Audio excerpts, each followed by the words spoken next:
Welcome to Daily Overdose. And most humans are completely unaware that there is a dimension of consciousness in them that is deeper than their personality, their personal self. So they are trapped on the surface level of reality, and that is not a pleasant place to be. We confuse signs, words, numbers, symbols, and ideas with the real world. Most of us would have rather money than tangible wealth, and a great occasion is somehow spoiled for us unless photographed. And to read about it the next day in the newspaper is oddly more fun for us than the original rhythm. And all so-called civilized peoples have increasingly become crazy and self-destructive because through excessive thinking they have lost touch with reality. Reality is the part of you that is eternal. And when you live there, you abide in an absence of fear. And you begin to know that life itself is a sublime experience. And there are no accidents in it at all. And that intelligence, whatever you want to call it, flows through each and every one of us. And the same intelligence that moves a star across the sky moves a thought across your mind. We all must deal with that dark side of our nature, the positive side of our nature. And it isn't that it ever gets done or finished, but that we should suppress those things that would cause us trouble, not only within ourselves, but cause us trouble with someone else. It's a never-ending challenge, but to still always be who you are. But who we are is, you might describe it as dual nature. And the key to life is to become the most of the good in you and the least of the bad. Because you've got to make a move which will put yourself out of your own control into the control of a better. If you don't believe in the Christian kind of a God, you can believe in the Hindu kind of a God, who is your inner self, the real self, the spirit, which is substantially identical with God.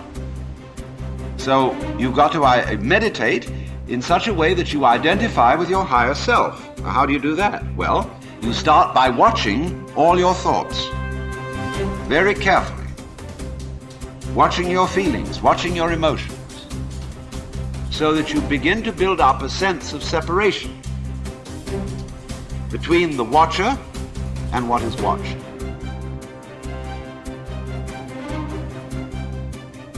You cannot change conditions or circumstance. You don't have to let them control you. We can't control what's going on outside, but we can control what's going on inside. Unfortunately, I don't think many of us have been raised to really understand that. And it's a lack of understanding that's causing all our problems. We are the only creature on the planet that's totally disoriented in our environment. All the little squirrels, the birds, all the animals are completely at home in their environment. They blend in. You and I are totally disoriented in our environment. We've been given the mental faculties to create our own environment. However, we go right through school and we've never learned that. We have higher faculties, and the average person has no knowledge of how to operate with them. We have perception, the will, reason, imagination, memory, and intuition. Those mental faculties, they're not just words. They're actually mental faculties that we can use to take control over our world and to create the environment that we want. But unfortunately, we grow up, we don't know that. We've been raised to live through by what we see, hear, smell, taste, and touch. We've been raised to be controlled by what's going on outside. As little kids, will you listen to what I'm telling you? Will you look at this? You know,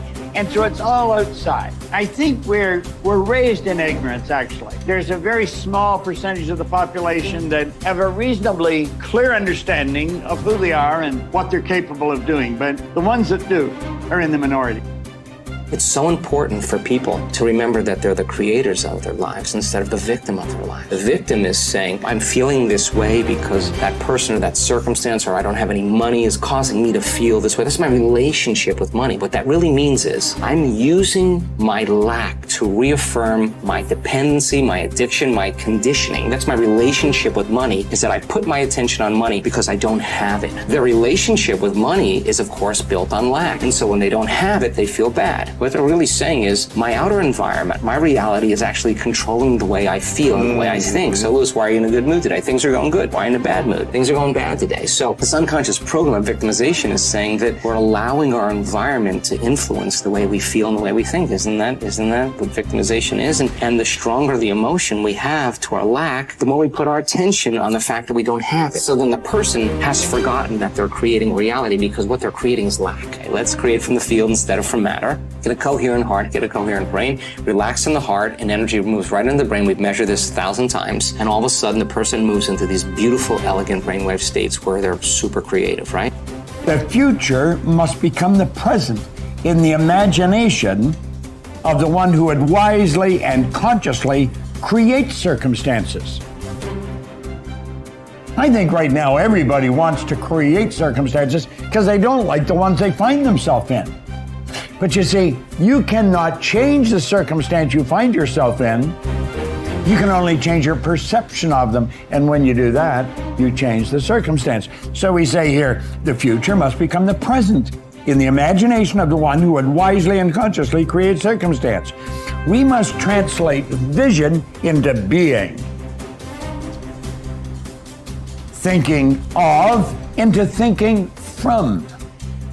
Imagination must center itself in some state and then view the world from that state. See yourself where we want to be and then be there. Thinking from the end is an intense perception of the world of fulfilled desire. That is so cool. Thinking from the end is an intense perception of the world of fulfilled desire. So what are we doing? We're building a goal, and then we see ourselves already having accomplished the goal. Thinking from the end is an intense perception of the world of fulfilled desire. Already got it.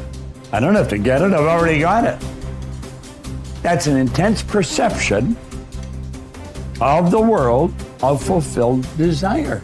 In other words, you got it. It's here. Now think. Are you thinking from the end or are you thinking of the end? If you're thinking of the end, your thinking is way out there. If you're thinking from the end, you're part of it. See, the end result has already happened in our mind. We're creative beings. We're God's highest form of creation. We can create in our consciousness the kind of person we want to be and then be that person. And that's what he said here. We must translate vision into being. So we don't just visualize it, we be it. The longer you're conscious of that energy, the more you draw that future to you. What does the synchronicity mean? It means whatever you're doing inside of you is producing that effect outside of you. Pay attention to what you did. Keep doing do more it again. Yeah. So generate a little bit more abundance. Just do it for an experiment. Now, when the synchronicity happens, do you think you feel suffering or do you think you feel a little excitement? You feel inspired, right? Mm-hmm. So then that synchronicity is saying, use this energy, use this feeling. It should be easier for you to feel this now and go back and do it again. Mm-hmm. Keep the experiment going. Then here comes the promotion, here comes the email, here comes the person you meet at the right time, yes. Right? Well, we have something happening here, and then that becomes the momentum, right?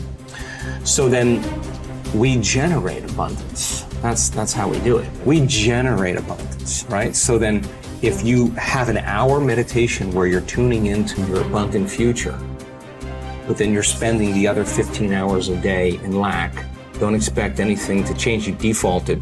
Mm-hmm. You're back to the old energy. And if you say it's that person or that circumstance or that bank account, I'm going to say you're back to the unconscious program of being a victim, right? So then let's go a step further. If your personality creates your personal reality, and it does, and your personality is made up of how you think, how you act, and how you feel, then the present personality who's listening to this podcast has created the present personal reality called their life. Nothing big there. Which means if you want to change your personal reality, you're going to have to change your personality. Right. Nothing changes in your life until you change.